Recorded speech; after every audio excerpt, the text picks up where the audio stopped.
आकाशवाणी भोपाल से प्रस्तुत हैं प्रादेशिक समाचार।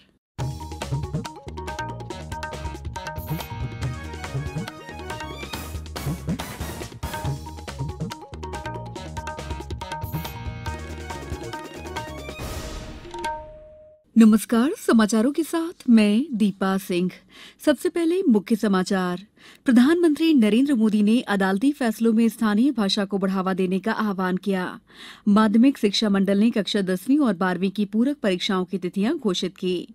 खादी और ग्रामोद्योग उद्योग ने सालाना व्यापार में सभी एफएमसीजी कंपनियों को पीछे छोड़ा। और प्रदेश में भीषण गर्मी और लू का दौर जारी। नौगांव में 46 और भोपाल में 43 डिग्री के पार पहुंचा पारा। अब समाचार विस्तार से। प्रधानमंत्री नरेंद्र मोदी ने अदालती फैसलों में स्थानीय भाषा को बढ़ावा देने का आह्वान किया है। इससे न्यायिक व्यवस्था में आम आदमी का विश्वास बढ़ेगा। नई दिल्ली में आयोजित राज्यों के मुख्यमंत्रियों और उच्च न्यायालयों के मुख्य न्यायाधीशों के संयुक्त सम्मेलन के उद्घाटन सत्र को संबोधित करते हुए प्रधानमंत्री ने आजादी के 75 वर्ष पूरे होने पर न्यायपालिका और कार्यपालिका की भूमिका तथा जिम्मेदारी को भी स्पष्ट किया।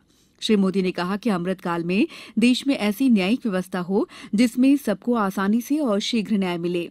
प्रधानमंत्री श्री मोदी ने कहा है कि केंद्र सरकार ने 2015 में 1800 ऐसे कानूनों की पहचान की थी जो प्रासंगिक नहीं थे। जेल में बंद विचाराधीन कैदियों का जिक्र करते हुए प्रधानमंत्री ने कहा कि देश में ऐसे 3.5 लाख कैदी हैं जिनमें से अधिकतर गरीब और सामान्य परिवारों से हैं। उन्होंने मुख्यमंत्रियों और उच्च न्यायालयों के न्यायाधीशों से कहा है कि वे ऐसे मामलों को प्राथमिकता के आधार पर निपटाएं। माध्यमिक शिक्षा मंडल द्वारा कक्षा 10वीं और 12वीं की पूरक परीक्षा की तिथि घोषित कर दी गई है। कक्षा 12वीं की पूरक परीक्षा 20 जून को आयोजित होगी। वहीं कक्षा 10वीं की पूरक परीक्षा 21 जून से 30 जून तक आयोजित होगी। गौरतलब है कि हायर सेकेंडरी परीक्षा में केवल एक विषय में ही पूरक की पात्रता दी गई है, जबकि हाई स्कूल परीक्षा में 2 विषयों में अनुत्तीर्ण छात्रों को पूरक मिली है। पूरक परीक्षा के आवेदन पत्र 4 मई से भरे जा सकेंगे।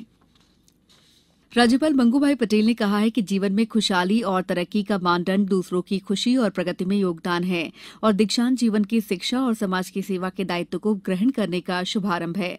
वे आज पीपुल्स विश्वविद्यालय द्वारा आयोजित दीक्षांत समारोह को संबोधित कर रहे थे। स्वागत उद्बोधन में कुलपति डॉक्टर राजेश कपूर ने बताया कि विश्वविद्यालय द्वारा शिक्षा की सर्वांगीण उत्कृष्टता के लिए ज्ञान और विज्ञान के विस्तार के क्षेत्र में पूर्ण शक्ति और एकाग्रता के साथ कार्य किया जा रहा है। इंदौर में चल रहे 3 दिवसीय मध्यप्रदेश ऑटो शो का आज समापन हो गया। कार्यक्रम के मुख्य अतिथि औद्योगिक नीति और निवेश प्रोत्साहन मंत्री राजवर्धन सिंह दत्तीगांव थे। उन्होंने प्रतिभागियों को संबोधित करते हुए अगले साल इस आयोजन को और भी भव्य बनाने का आश्वासन दिया।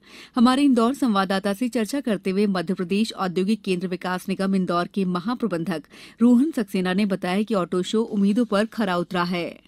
मध्य प्रदेश का पहला ऑटो एक्सपो 28 से 30 अप्रैल तक आयोजित किया गया था।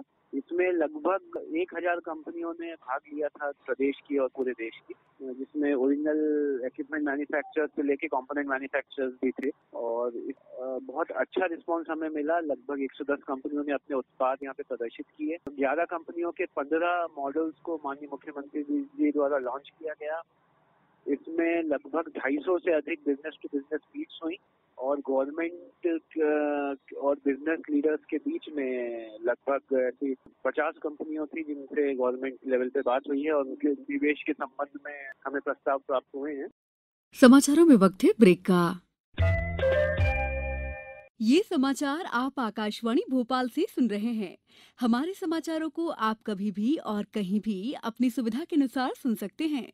ये समाचार बुलेटिन YouTube, ट्विटर और फेसबुक पर AIR न्यूज भोपाल पेज पर सुने जा सकते हैं। इसके अलावा आप हमारी वेबसाइट newsonair.nic.in पर या AIR न्यूज ऐप पर भी ये समाचार सुन सकते हैं। ब्रेक के बाद समाचारों में आपका एक बार फिर स्वागत है। खादी और ग्रामोद्योग आयोग KVIC का वार्षिक व्यापार 2021-22 में बढ़कर 1 लाख करोड़ रुपए पहुंच गया और इसने देश की सभी FMCG कंपनियों को पीछे छोड़ दिया है। सूक्ष्म, लघु और मध्यम उद्यम मंत्रालय ने कहा है कि ऐसा पहली बार हुआ है जब KVIC का वार्षिक व्यापार 1,15,000 करोड़ रुपए से ऊपर पहुंचा है। आयोग के व्यापार में कुल 20% की वृद्धि दर्ज की गई है। सीहोर जिले में ग्राम जैत की महिलाओं ने कस्टम हायर सेंटर यानी किराए पर कृषि यंत्र देने का केंद्र शुरू कर प्रदेश भर की स्वसहायता समूह की महिलाओं को आत्मनिर्भरता का नया पाठ पढ़ाया है। बुदनी के ग्राम जैत में कृषि विभाग ने गंगा आजीविका समूह की दीदियों को कस्टम हायरिंग सेंटर चलाने का जिम्मा सौंपा गया है। कृषि विभाग द्वारा समूह को ट्रैक्टर, रोटावेटर, कल्टीवेटर और अन्य कृषि उपकरण प्रदान किए गए हैं। जनरल मनोज पांडे ने आज नए सेनाध्यक्ष का पदभार ग्रहण किया। उन्होंने जनरल मनोज मुकुंद नरवणे का स्थान लिया है। जनरल पांडे 29वें सेना प्रमुख और इंजीनियरिंग कोर के पहले अधिकारी हैं जिन्हें ये अवसर मिला है। इससे पहले आज निवर्तमान सेना प्रमुख जनरल नरवणे को गार्ड ऑफ ऑनर दिया गया। उन्होंने राष्ट्रपति भवन में राष्ट्रपति रामनाथ कोविंद से मुलाकात की। उन्होंने रक्षा मंत्री राजनाथ सिंह से भी मुलाकात की। सरकार देश के 100 शहरों के लिए स्वदेशी ऑनलाइन ई कॉमर्स नेटवर्क शुरू करने की योजना बना रही है। इसका उद्देश्य किराना स्टोर और उपभोक्ताओं को अमेजन तथा फ्लिपकार्ट जैसे बहुराष्ट्रीय प्लेटफॉर्म का विकल्प उपलब्ध कराना है।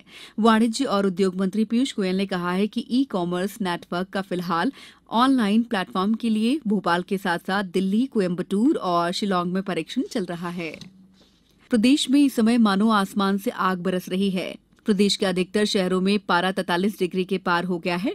उत्तर भारत और राजस्थान से आ रही सूखी गर्म हवाओं के कारण प्रदेश में तापमान में लगातार उछाल आ रहा है। नौगांव में आज सबसे ज्यादा 46.2 डिग्री तापमान दर्ज किया गया। भोपाल में भी पारा आज 43 डिग्री दर्ज किया गया। मौसम विभाग के मुताबिक आज सागर, ग्वालियर, चंबल संभाग के जिलों तथा राजगढ़, खंडवा, खरगोन, रीवा, सतना जिलों में लू चली। मौसम विभाग ने कल भी मौसम लगभग इसी तरह रहने की संभावना व्यक्त की है। अब कुछ समाचार संक्षेप में।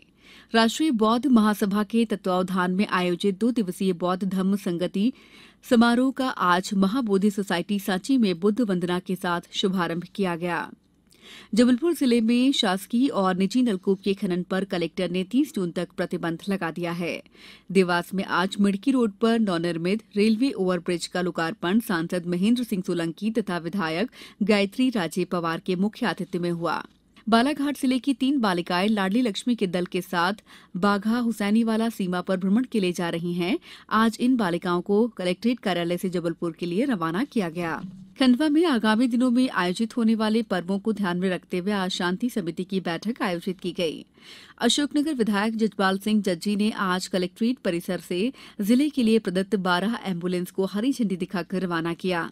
गुना के आयुष ग्राम और health and wellness centre Raipura में निःशुल्क आयुष चिकित्सा शिविर का आयोजन किया गया। धार जिले में विकासखंड स्तरीय स्वास्थ्य मेला सिविल अस्पताल मनावर में संपन्न हुआ। स्वास्थ्य मेले में 2831 विभिन्न बीमारियों से ग्रसित मरीजों का परीक्षण किया गया। देवास जिले के भेसून गांव में खेत पर बकरियां चराने के दौरान कुएं में गिरने से 3 बालिकाओं की मौत हो गई। आगर मालवा में ग्राम जाग के समीप 2 बाइकों की भिड़ंत में एक युवक की मौत हो गई, वहीं दूसरा गंभीर रूप से घायल हो गया। नॉर्दर्न कोलफील्ड्स लिमिटेड सिंगरौली की महिला कर्मियों ने कोल इंडिया लिमिटेड द्वारा आयोजित अंतर कंपनी भारोत्तोलन एवं शरीर सौष्ठव प्रतियोगिता 2022 में स्वर्ण पदक सहित कई पदक हासिल किए। इस बुलेटिन में फिलहाल इतना ही। दीजिए इजाजत। नमस्कार।